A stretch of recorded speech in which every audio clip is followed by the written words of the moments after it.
All right, what's up, PT on Ice Daily Show? Dr. Mark Gallant here, lead faculty of the Ice Extremity Management Division, alongside Lindsay Huey, coming at you here on Clinical Tuesday. Before we get rolling, a couple upcoming courses. So I'm going to be in Hendersonville, Tennessee, right outside of Nashville, hanging out at Onward, Tennessee. I'm sure we'll go over to CrossFit Hendersonville to get a workout, but the Morgans and I would love to see you all out there at that course. So definitely sign up for that one. Then Lindsay will be in Grass Valley, California, June 24th and 25th. And I'll be that same weekend in Rome, Georgia, just outside of Atlanta. So if you haven't taken extremity management and you want to get those CEUs in, definitely hop on there. What I want to talk about today, this leg's weird here. What I want to talk about today is expectations and shaping expectations with patients, and more so than patients, even curbing our own expectations as clinicians. So Justin Dunaway, who runs our pain division and our thrust manipulation course, he always says beliefs and expectations are the foundation outcomes are built upon. And we know from the research of Joel Bylowski, Mark Bishop, that is one of the most true statements that has ever been said, that expectations are really going to shape everything we do as far as a clinical perspective. And therefore, it's going to be important for us to figure out, what are the client's expectations? How long do they think this is going to take? How much effort do they believe that they're going to have to put in? And really getting clear early on in their plan of care of exactly what those expectations are. And the earlier we can get those expectations, the easier it is for us to either confirm those expectations. Like, oh yeah, Bill, you're exactly right. What I see, you felt like it's going to take about 2 months and about 15 minutes a day. That's right on pace with what I typically see for this presentation. Or you know what, Bill, actually, what we typically see is a little faster. Like, I think we can be more optimistic than your initial expectation. I often see that in 2 months, people are doing quite well and getting back to these things. Or on the other side of that, you know, Bill, what we normally see is we can get you out of pain relatively quickly, but it's really going to take 6 months to a year to fully be out of the woods with this. It's going to take consistent strength training to that area, about 3 days a week for 15 to 20 minutes to truly call this thing good. What we often see in physical therapy with both clients and ourselves as therapists is that the expectations tend to be a bit lofty. We live in a society where everything happens very fast. Information is instant. We can log online and figure things out quickly. We can pay our bills instantly. So that has become the expectation overall. So a lot of times clients and physical therapists are believing things should happen a bit faster. James Clear, the author of Atomic Habits, talks about this quite often in both his blog and in his book, that the expectation tends to be steep and short for where patients believe that they're going to get results.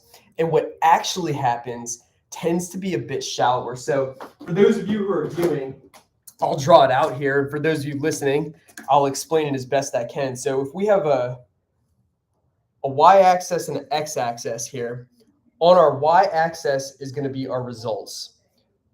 On our x-axis is going to be time.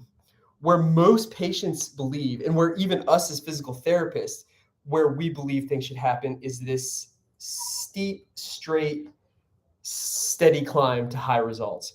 What often happens is there is a bit of a regression early on.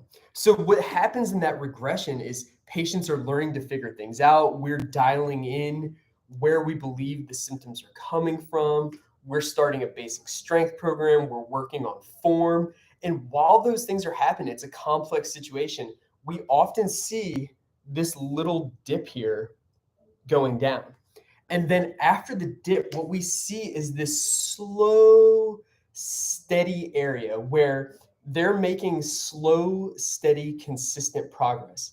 And if you're not paying attention, what this slow, steady progress looks like is actually stagnation, or that they're not moving forward at all.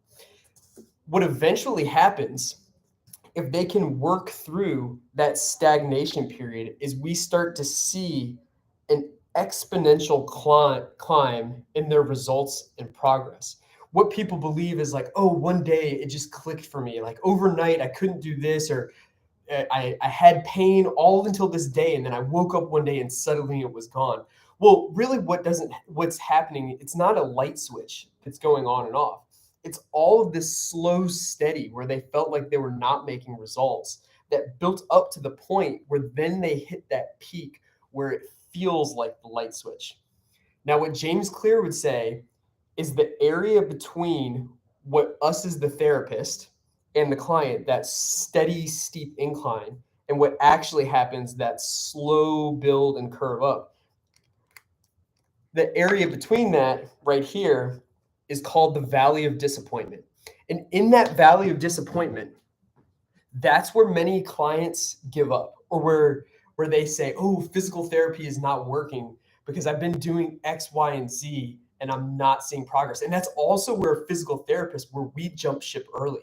We feel pressure because patients are using their insurance benefits, they're using their time, they're paying us money.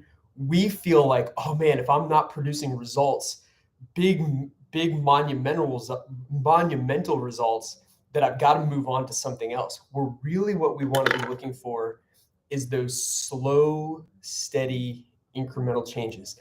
Did I make 4 or 5 degree changes in their range of motion? Were they able to do 2 more reps on their side lying external rotation? Were they able to add 5 pounds to their squat or deadlift? It's these slow, steady building up over time that will peak and get them through that valley of disappointment and get them to progress exponentially.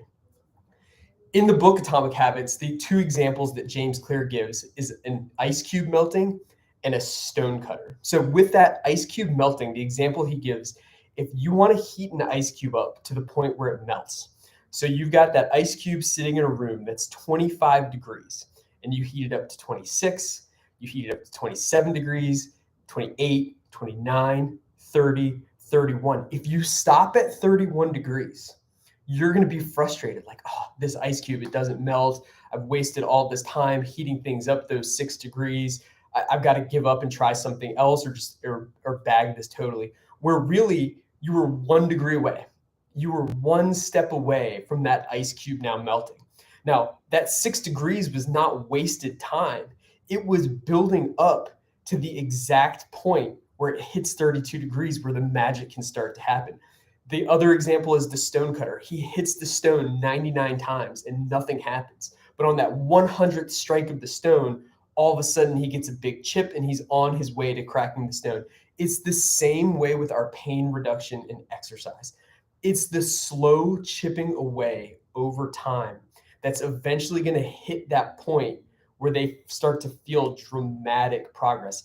The time that they were doing all of their exercises and their mindfulness and their stress reduction building up to that, where they felt slow progress, was not wasted time. It was what was getting them to the point where they can make that exponential progress. So what we really want to be looking for, instead of a monumental change, instead of, ooh, I wanted to squat 200 pounds, I want to do a 200-pound front squat with no pain. Instead of that being the line of in the sand of success, it's more like, okay, are we making steady progress on your quad strength? Are we making steady progress on your glute strength? Are we making steady progress on your front squat form? These very small incremental progress steps over time are going to eventually build up into that goal.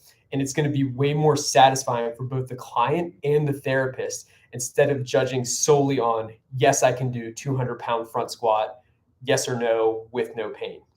And what we'll often see if we do this method, if instead of getting frustrated in what James Clear calls the valley of disappointment and following that slow, steady, incremental progress, what we often see when they do hit that point where they can do the 200-pound back squat, and instead of focusing on yes or no of that, they've focused on slow, steady progress. What we often see is they blow right past those goals.